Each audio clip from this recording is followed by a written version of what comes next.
કહું છું. જો આ વિચારધારા મારી નથી, તમારી નથી, કોઈ મહાપુરુષ નથી, સ્વયં ભગવાન શ્રી વિચારધારા. એમાં ધનાઢ્યગ્રસ્તોએ નવ્ય ભવ્ય તેમજ સુદૃઢ શિખરબદ્ધ મંદિર વગેરે અને હરિમંદિરો નિર્માણ કરવા તથા તે મંદિરોમાં શાસ્ત્રોક્ત વિધિથી ઉત્સવ કરવા અને મહોત્સવ કરીને પ્રાણ પ્રતિષ્ઠા મહોત્સવના લાભ લેવા. આમ કોણ બોલે છે? સ્વયં ભગવાન શ્રી હરિ બોલી રહ્યા છે. ભગવાન સ્વામિનારાયણ લખી રહ્યા સદગુરુ શતાનંદ સ્વામી.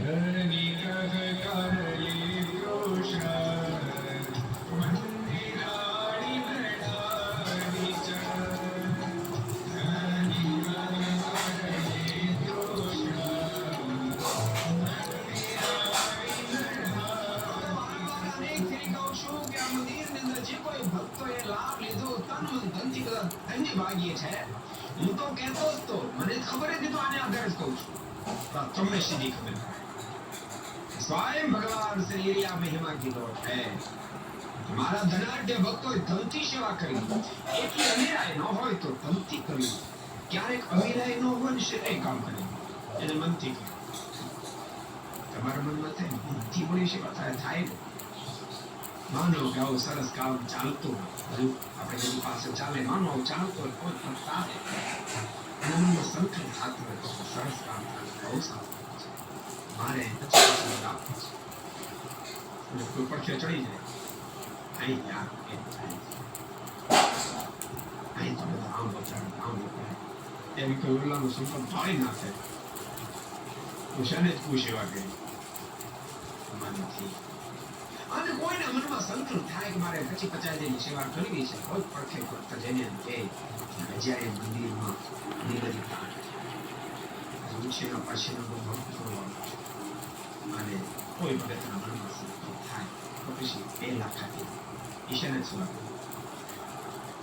2 લાખ ખાતી એટલા જ પણ મળશે એ સોમનારાયણ વચ્ચે જે ભલામણે ખાલી જમીનના સોદા કરે તો કમિશન જ મળતું, એજન્ટ નથી મળતું.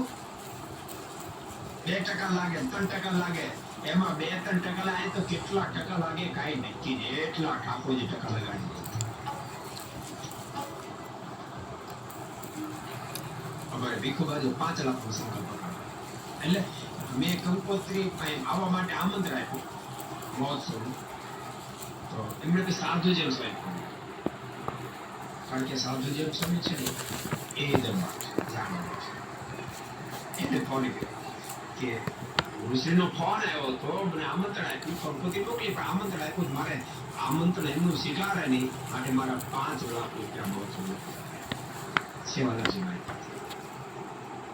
અહીં આવ્યા અને મંદિર જોયું ને બધી ભવ્યતા જોઈ, એનો સંકલ્પ બદલી ગયો. ખરેખર ઓછા મારી કેપેસિટી પણ ઓછા છે, કારણ કે પોતાની ઠાકોર ખૂબ આપી, ખૂબ લાખો કરોડો બધી સેવા થાય.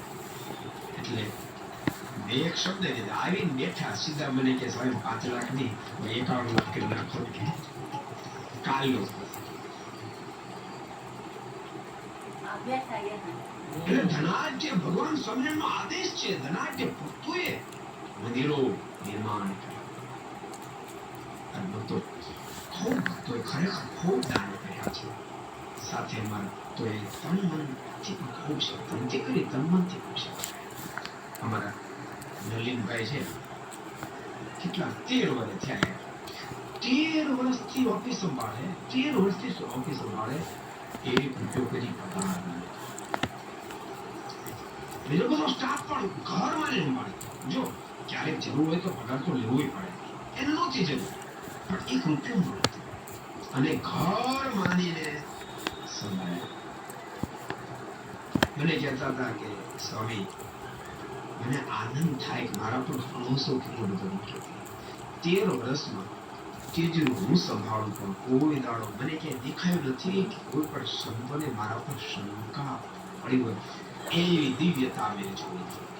એટલે મારા મનમાં એમ થતો વાલા મને ક્યાંથી આખો સ્ટાફ પછી ધર્મેશ હોય, કલ્પેશ હોય, છે બધા કઈ જ નિર્માણ થાય. એમનું તો નિર્માણ શક્ય ન બને. મંદિરની બહુ મોટી માનતા ભગવાન. તો તમે બધાને કહું છું, મંદિર બનતું હોય તમને એમ લાગે કે મારી આપેલી સંપત્તિ રૂપિયાનો સવા રૂપિયો થઈ રહ્યો છે, જરૂર સેવાઓ કરશે, જરૂર સેવાઓ કરશે. મંદિર બનતું હોય ક્યાંક તમારું દિલ અટકે, એમ થાય કે હું ઉપયોગ આપીશ પણ મને ભરોસો નથી બેસતો, તો નહીં કરતા એવું નથી કહેતો, તો સીધું પદાર્થ આવશે. કે તમારું મન ન માને તો સીધું પદાર્થ હું ફ્લોરિંગ આપીશ, હું જ મોકલીશ, હું જ જાતે લગાડીશ, એ પણ સેવા કરશે. ન મન માને તો ક્યારેક એવું બની શકે, બધું બરાબર હોવા છતાં પણ ક્યારેક આપણું મન ન સ્વીકારે, ન સ્વીકારે, એમ મંદિરમાં સેવા કરશે.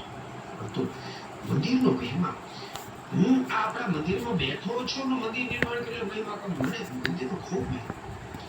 તો આપણે ગાયત્રી માતાનું મંદિર છે, કેટલા વર્ષ પહેલા ગાયત્રી માતાના બધા ભક્તો મારી પાસે આવ્યા હતા. મને કે સ્વામી મારું મંદિર થાય છે અને અમારે ફ્લોરિંગ કંઈક માંગ્યું હતું, ત્યારે મને યાદ નથી.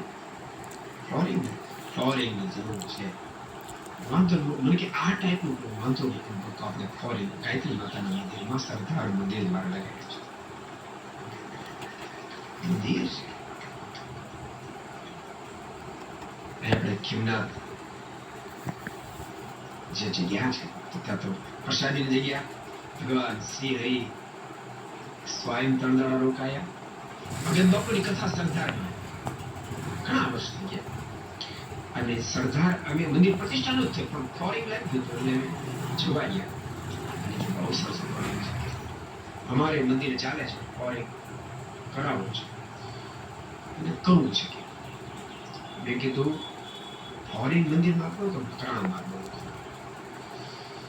મને કે મકરાણા માર્બલ બાપુને માર્બલમાં એટલું બધું કદાચ અનુભવ ઓછો હશે. મને કે મકરાણા માર્બલમાં શું કરે તમે સમજાવો.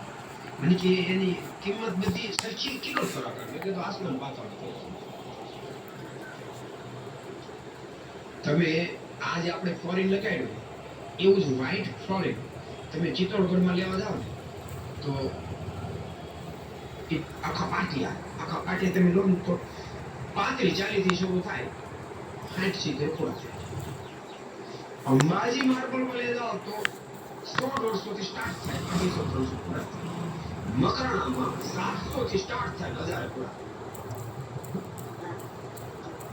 આટલો ફેર. કઠણ કામ છે.